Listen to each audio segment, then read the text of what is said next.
We are live both on TikTok and Facebook. This is one of the first times I've done this. Usually I'm on one platform or another.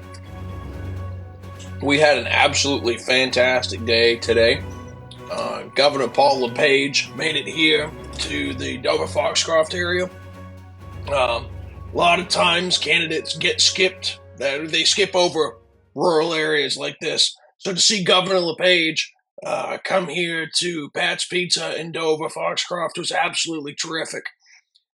Great local business, great asset to the community. And Governor LePage, he was able to be here, talk to voters. He talked for a good 25 minutes, roughly, between his speech and answering questions from absolutely fantastic constituents.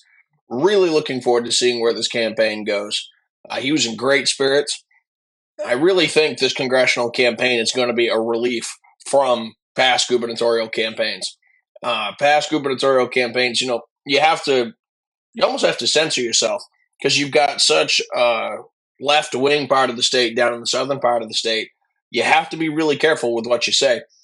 And in a congressional race up here in the northern part of the state, you shouldn't just go saying things willy nilly, but you can be much more honest if you're a conservative.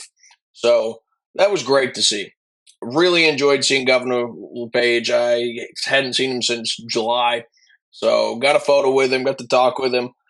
He had a great recognition for the fact that we need a good future for us younger folks. We need to save our dams here in the state of Maine. That was one of the questions regarding energy. We need to save our dams here in the state of Maine. We need to encourage hydropower. We ought to be encouraging nuclear power. We need to get energy going again. He tackled a lot of things regarding funding for education. He tackled a whole ton of different issues. I'm really encouraged by just the fact that he came to Maine. Like I said, a lot of candidates skip over this area, especially Republican candidates. They might make one appearance and say they've been here, and that's it. Governor Paul LePage was here today, and it wasn't the only place he stopped at. So I'm really glad that Nova Foxcroft, that area, isn't getting skipped over. And it's really good because I mentioned this on the last live. If there's ever any struggles in terms of voter turnout other parts of the state, take Bangor or Lewiston, if there's a really high voter turnout here in the Dover Foxcroft area, that can make up for it. So, really good to hear him talk. Really good to see him in good spirits. I'm very encouraged. And just the turnout was encouraging too. I mean, 99% and at least 90% of the dining room there that we were in, that it was full. So great. People had good questions. People were excited to get photos. Governor LePage's momentum for getting to Congress is pretty decent right now. And it's almost a guaranteed path to victory right now with Jared Golden not being in the race. I mean, there's like two other people maybe, but nobody knows him. The whole campaign for them right now is name recognition.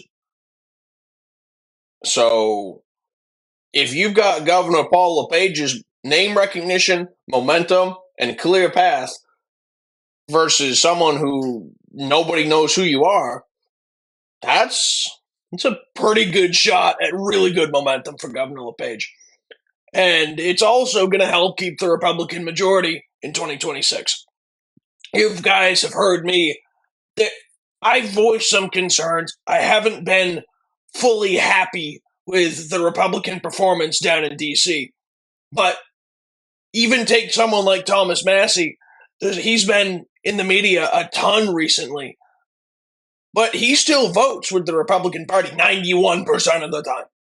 So even for those of us who have had some issues with how some things, notice I said some things have gone down in D.C., we're still pretty rock solid Republicans. So we need to keep this majority. We need to make sure the country's going in the right direction. And right now, Governor LePage is the right guy to send down to D.C. So he did a great job here as governor. He's going to do a great job as a congressman. So that was awesome to see. And as usual, big shout out to different organizations making sure there's a Republican victory in 26. I've mentioned the social media efforts from the Maine GOP. Great to see. Actually, let me see if I can pull up their Instagram real quick. They have a giveaway of some sort, if I'm correct. Oh, let's see. Maine GOP. Let's search for them right now. I think it was a pretty simple giveaway. Yeah, right here. Holiday gift card giveaway. It says submit your email November 25th through December 21st. The first prize is $500, and the second prize is $250. So I encourage you guys, go ahead and submit your email. The specific details I have pulled up right here. Let me zoom in on them. It says you will submit your email at www.mainegop.com. Once again, that's www.mainegop.com/holiday giveaway. So essentially, mainegop.com/holiday giveaway. Then it says final entries will be submitted by December 21st at midnight.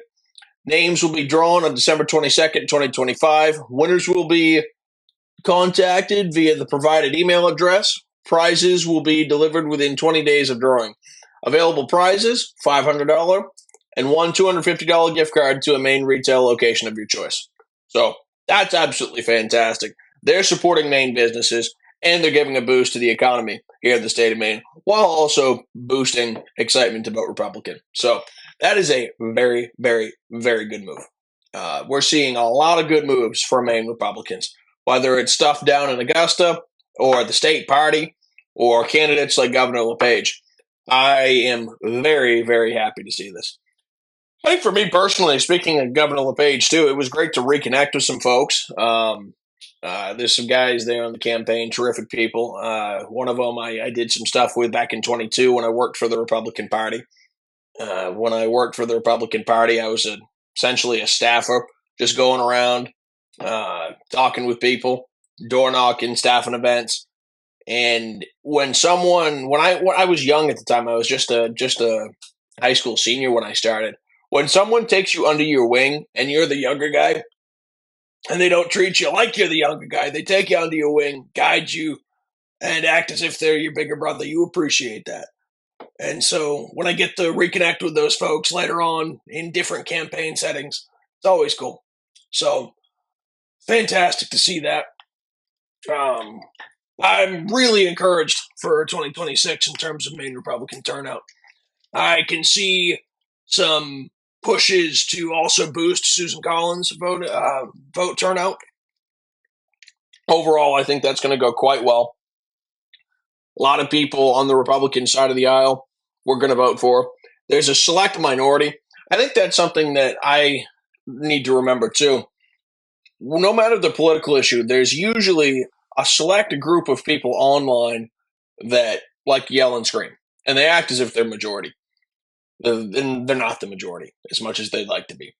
People can yell and scream on Facebook, Instagram, X, TikTok, whatever, about how much they hate a certain candidate, hate a certain political issue. But reality comes, they may not be right. And so there's a select minority on the right side of the aisle that hate Susan Collins. I'm going to tell them, get a life. Because you analyze the three options. You've got Graham Platinum, who recently just essentially stated he is in support of men in women's sports. He didn't say that word for word, but he refused to openly say that males shouldn't be in women's sports. So he said it without saying it.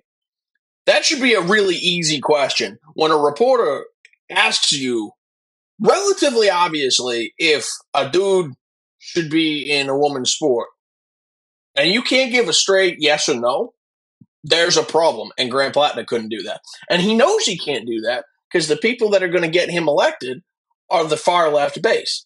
And so as soon as he says something rational, there's a good chance the far left base is going to lose their mind with him, and he's going to have to try to win his base back. So, yeah, you kind of analyze the options. You've got three major candidates, Collins, Platinum, Mills.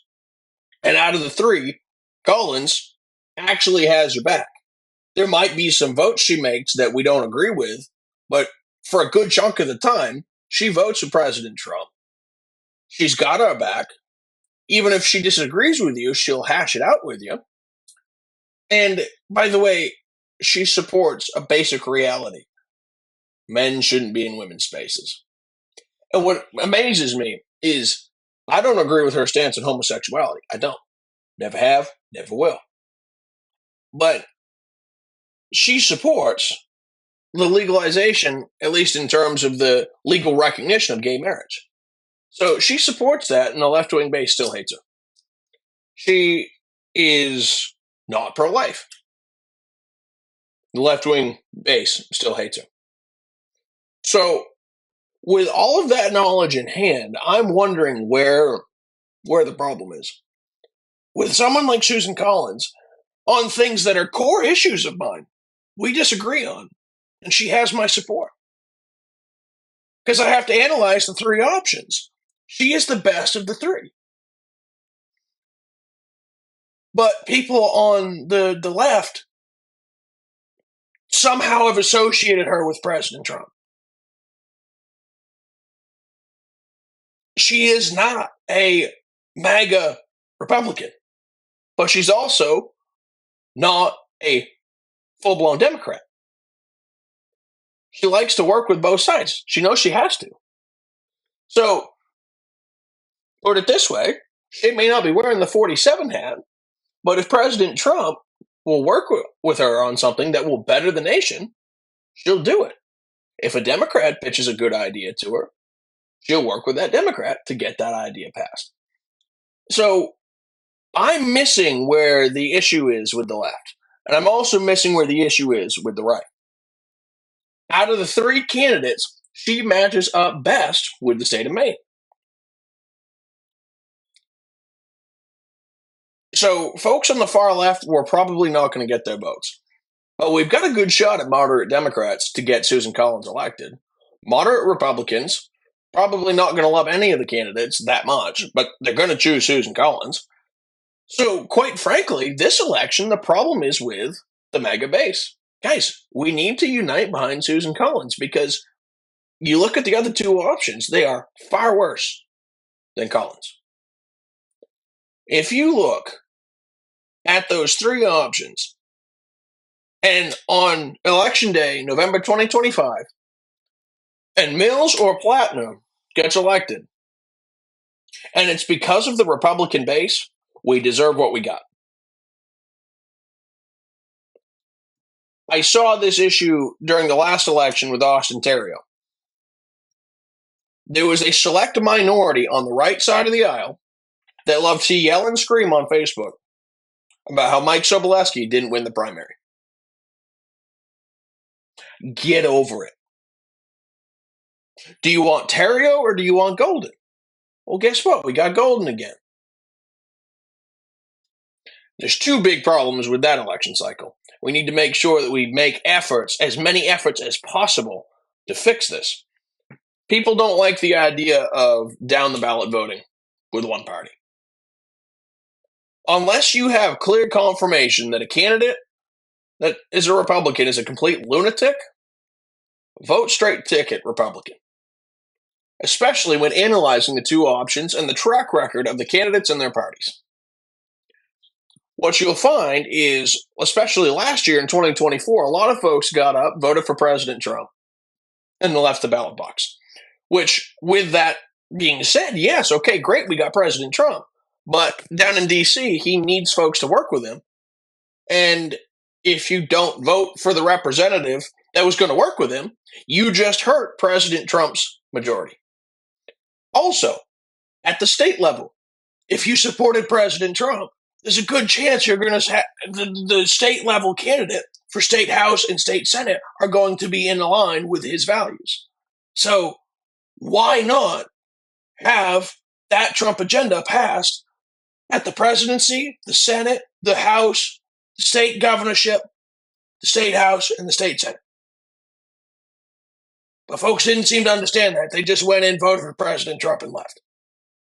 And it blew me away because when I handed out signs and things like that, I remember one interaction specifically, I had to really push to get an individual to take an Austin Terrio sign. It's not that she didn't like Austin Terrio, but she just wasn't fully sold on the idea, wasn't fully comfortable with it. She knew she liked President Trump, but hadn't researched the other guys.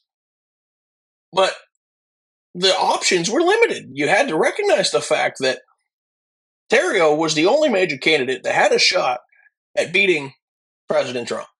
Not President Trump, Jared Golden. Your options were limited. So why not vote straight ticket down? If the folks that were mad that Sobolewski didn't win the primary had voted, all of them, for Terrio, and people who didn't vote straight ticket down the ballot and had actually voted straight ticket down the ballot for Republicans, President Trump all the way down to dog catcher practically, we would have won that seat back in 2024. That's a long explanation to vote straight ticket Republican. That's not bowing down to a party. That's making sure something actually gets done in Augusta and D.C.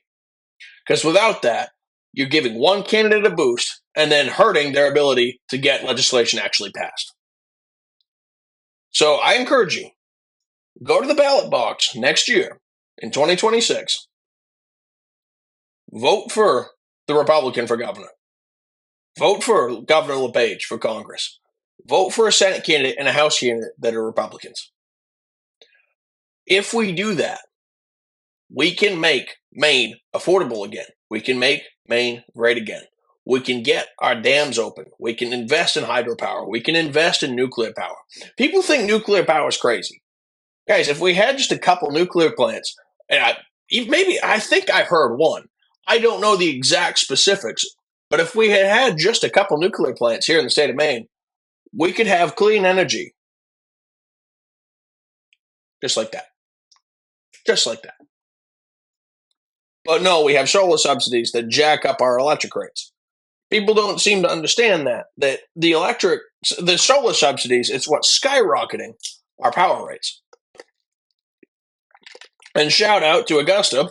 Rarely a good thing comes out of Augusta. They denied CMP's request to jack our electricity rates.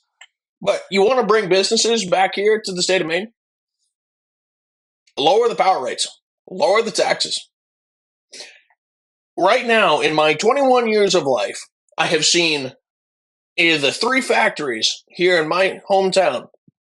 2 of them are gone. One moved to a different town, and one got bought out by a foreign company.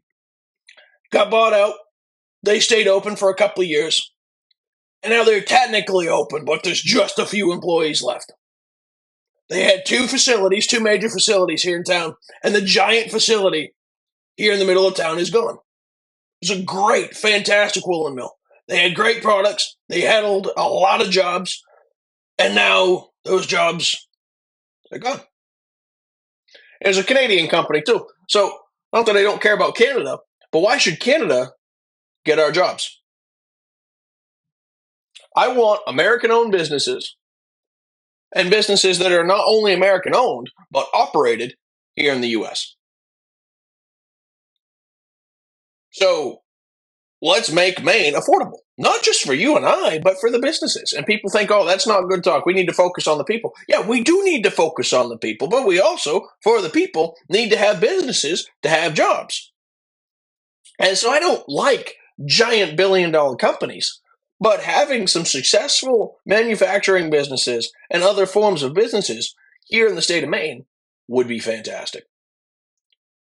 Because it also will incentivize people my age to stay here in the state of Maine. Because right now, reality is we're foolish to stay here. That sounds awful. And coming from a young Mainer who loves this state, we're foolish to stay here. I don't necessarily fully want to up and leave, but we can't afford to be here. This state is not conducive to folks who want to stay here. I can move to Tennessee and afford life a lot better than I can here in the state of Maine.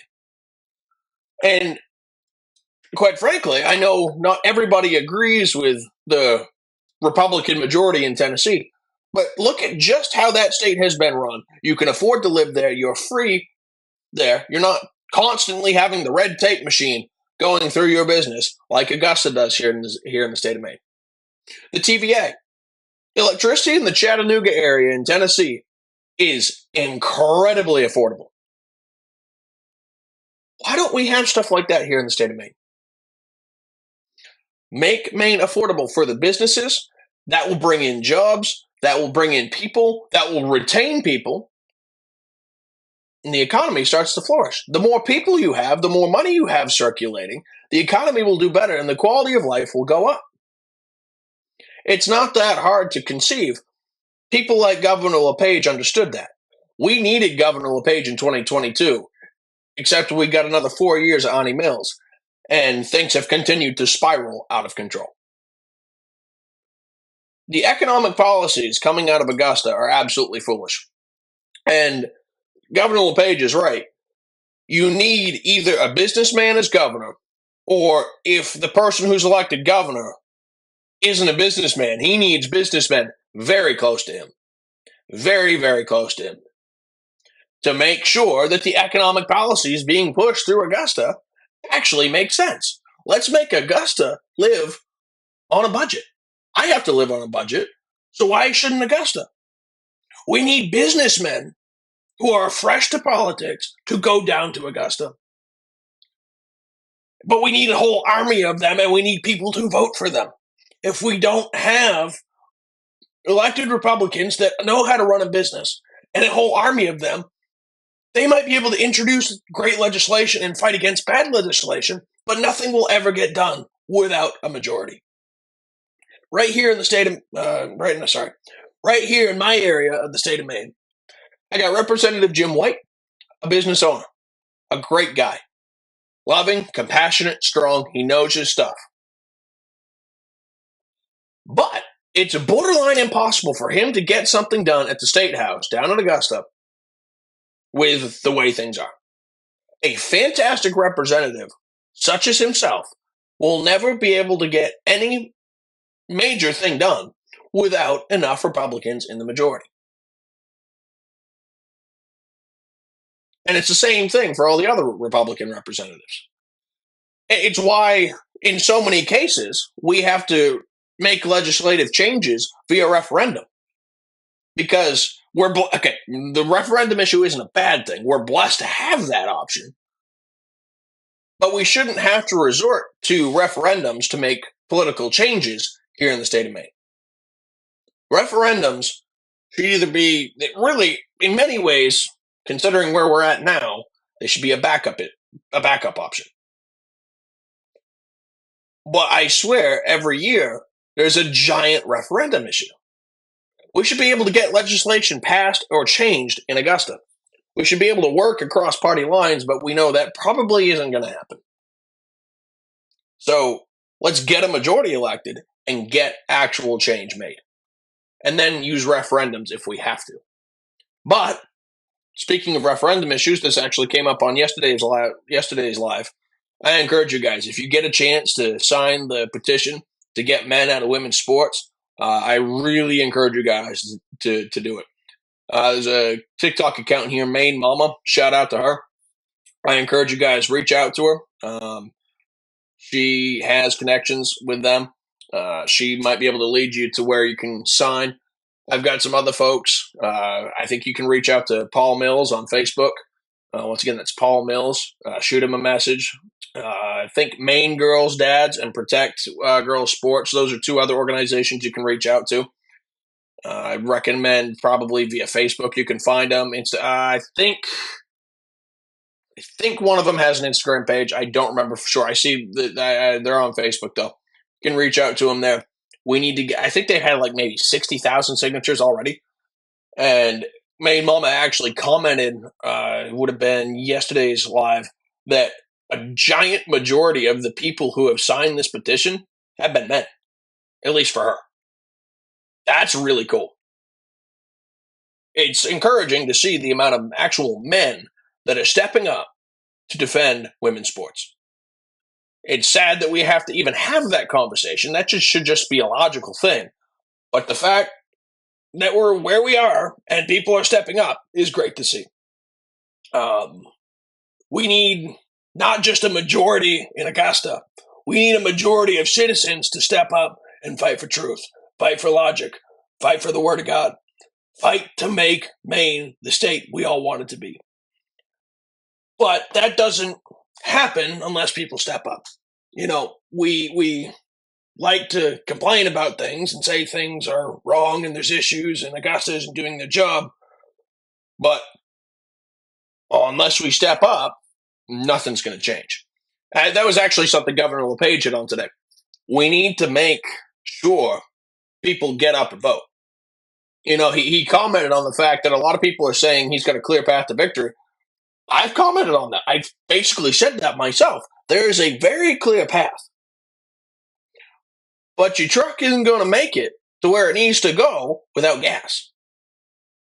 So take that analogy and apply it to a campaign. The campaign can be the vehicle to success, but all of us need to get out and vote. We're the fuel to winning that election. So yes, Governor LePage's shot at winning this congressional race is incredibly high right now. But if we don't get our butts off the couch, he's going to lose. And imagine that. He loses to Jordan Woods is the guy. If Governor LePage loses a congressional race to Jordan Wood, the chances of it are low. But if people don't show up to vote, the race is going to be a lot closer than we like to admit. Someone with as much momentum and name recognition as Governor LePage should win by a long shot. But that's with one condition. You, me, and a whole bunch of other friends in every community get out and vote. Simple as that.